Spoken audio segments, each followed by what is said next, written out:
Subscribe and turn on notifications for more videos. Hey, what's up guys, my name is mrjman. So while I was doing the Limahong video, I stumbled upon a topic about Spain's involvement in the American Revolution, which I was very curious and fascinated about the subject, so much so I made it as the main topic of today's video. So without further ado, here's Spain's involvement in the American Revolution.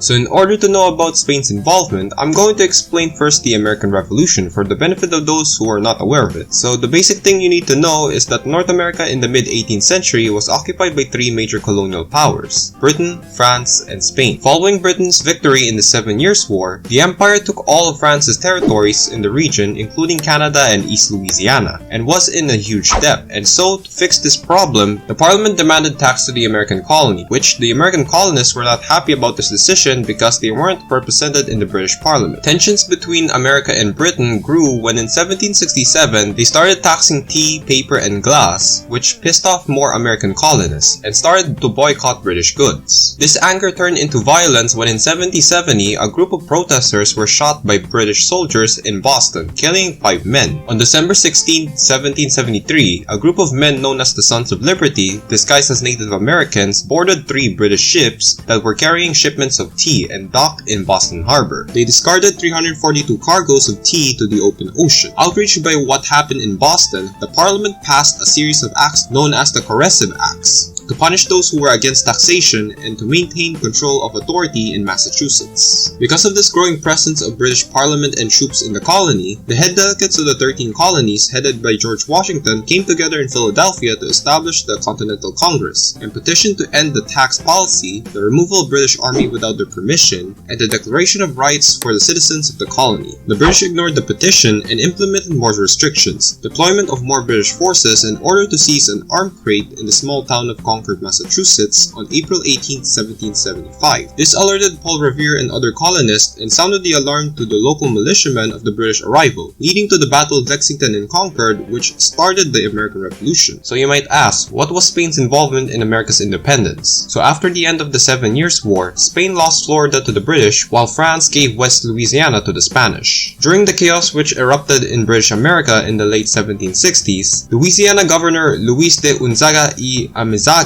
reported the situation to his subordinates in Cuba and Spain, and used this information to seek revenge against their old rival and reclaim all of their lost territories, particularly Gibraltar, which they gave the small territory to Britain to signify their humiliating defeat in the War of Spanish Succession back in 1714, as well as the removal of British settlements that were illegally living in the Central American coast. To get more info on what's happening, the Spanish government approved the local officials in Louisiana and Cuba to organize a spy network from the lower Mississippi Valley to the Gulf Coast all the way to the Caribbean, while the Captain General of Cuba sent Cuban fishing boats to monitor Florida's South Atlantic coast, to spy on the sea routes of British ships, and even as far as to talk to these crew members to get more insights. Not only that, they also hired 2 Spaniards who were living in West Florida to oversee the movement of soldiers and the Navy in the area. By 1775, Spain had the amount of knowledge on the revolt and decided that the Spanish Empire would remain neutral due to the unpreparedness of the Spanish army to go to war. They were also concerned of the revolting Americans who would lose, and this will open for Britain to attack the Spanish and her colonies easily if they chose conflict with the English. But once they learned France was secretly aiding the American revolutionaries, the Spanish government followed the footsteps of their longtime allies and assisted the Americans in secret. With the war in America becoming more bigger, there was no doubt that the Spanish got a surprising visit from the revolutionaries when in the summer of 1776, Captain James Gibson along with his men flowed down the Mississippi River from Ohio and entered the city of New Orleans to deliver a letter from Washington's second-in-command, Charles Lee, who sent Gibson's company to supply the Continental Army with food, ammunition, and medicine to be delivered to Fort Pitt. The governor reported the officers' arrival and the request in which the Spanish government, along with King Charles III, granted the captain to purchase supplies as much as he can in order to establish a chain of supply networks to help the Continental Army as much as possible. Not knowing that Lee was getting help from Spain, in 1777 1777, the Continental Congress sent Arthur Lee to Madrid to get assistance. However, once the Spanish government heard this news, they panicked and sent Diego Gardoqui to contact him before he arrives to the Spanish capital. Gardoqui managed to get on hold of Lee and told him that the Spanish were currently aiding the revolutionaries and that they are raising funds to effort a war. And if he'll ask the government for help, it'll end the secret aid and will get exposed by the British to go at war with Spain. Because of this, Lee agreed to keep the secret between the two parties. Following America's victory in the Battle of Saratoga in 1778, France made the decision to openly announce their support for American independence. By signing an alliance treaty, effectively France is now at war with the British. However, Spain still maintained their neutrality as not only their army isn't still ready at this point, but they feared that they might end up starting a war in Europe and they doesn't want to be seen as the enemy. So in response for the French fighting in America's war, the Spanish allowed American privateers to their ports in the northern coast of Spain to trade their valuable items for military supplies. In 1779, the Spanish tried to make amends with the British to return their former colonies of Florida, Minorca, Gibraltar, and the eviction of their settlements in Central America, as well as to end their war with France and the American rebels, but the Parliament rejected Spain's demands. Due to this, Spain and her ally France signed the Treaty of Aranjuez in April of that year, in which the agreement states that Spain will join the conflict and France will help to take back her former colonies from the British Empire, but will not intervene in the rebellion since they don't want to invoke their own colonies to revolt the same as the American revolutionaries. By June 21st, Spain declared war against Britain. The following month, the Spanish started their siege of Gibraltar, while their navy were sent to defend their colonies in the Caribbean, freeing the French navy to land their forces on US soil. Bernardo de Galvez, who had replaced Amazaga as the new governor of Louisiana since 1777, led the Spanish forces including American volunteers, African men, and French Acadians started to attack on the east bank of the Mississippi, where they captured Baton Rouge and Natchez by September. He then focused his troops to march towards the Gulf Coast and lay siege to the city of Mobile, eventually capturing it on March 1780. As a result of his successful campaign, Bernardo de Galvez was promoted to Field Marshal and became in charge of the entire Spanish army in the American theater, while in Central America, Governor-General of Spanish Honduras, Martís de Galvez, the father of Bernardo de Galvez, assaulted British settlements, taking British posts off the coast of the Caribbean. As the British were having trouble in the American front and Central America, in Gibraltar, however, was the same story, as the English army there could not make a breakthrough and desperately defending the small territory from heavy Spanish bombardment. Because of this, the Parliament sent their navy led by Admiral George Rodney to break the siege. While they were sailing off the coast of Portugal, they were encountered by a small Spanish fleet led by Lieutenant General Juan de Langara and attacked Rodney's fleet with cannon fire, and a naval battle ensued. At the end, Rodney and company managed to defeat Langara's fleet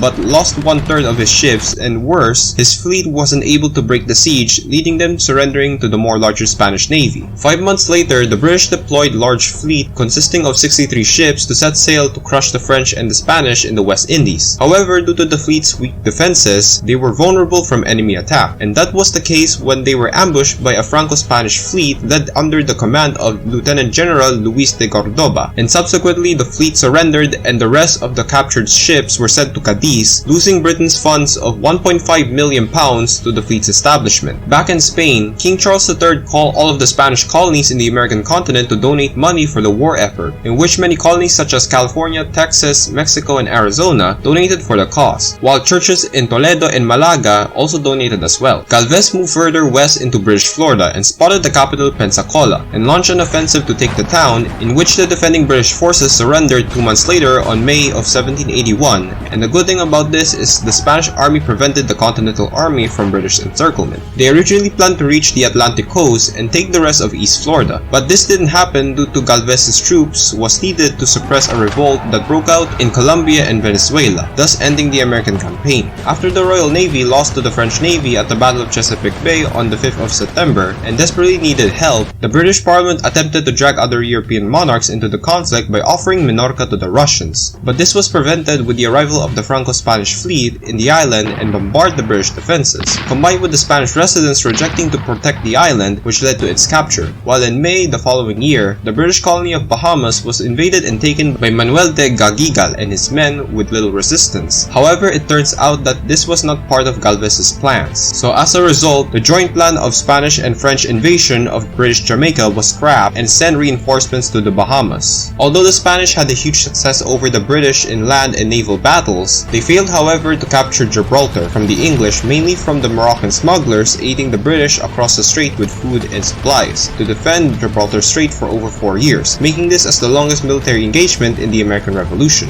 Due to their defeat at Yorktown, along with unsuccessful offensives against France and Spain, the British finally submitted to the American rebels and her allies on January of 1783, signing an armistice and later a separate peace treaties with the Allies in Paris, granted and recognizing American independence, returning Florida and Minorca to the Spanish, and as for the Bahamas and settlements in Central America were given back to Britain, while Spain signed a treaty with the newly independent United States to draw down the borders of the two countries. Spain kept Florida for 38 years until it was ceded to the US in 1821. As for the British settlements in Central America, the territory would later become as British Honduras and would become an independent country in 1981 known today as Belize. Thank you guys for watching this video, and I hope you learned something from this Spain's involvement in the American Revolution, because I just really fascinated about this topic, and it's really curious that there's other countries that help the Americans to fight against the British, not just only France, but yeah, Spain as well.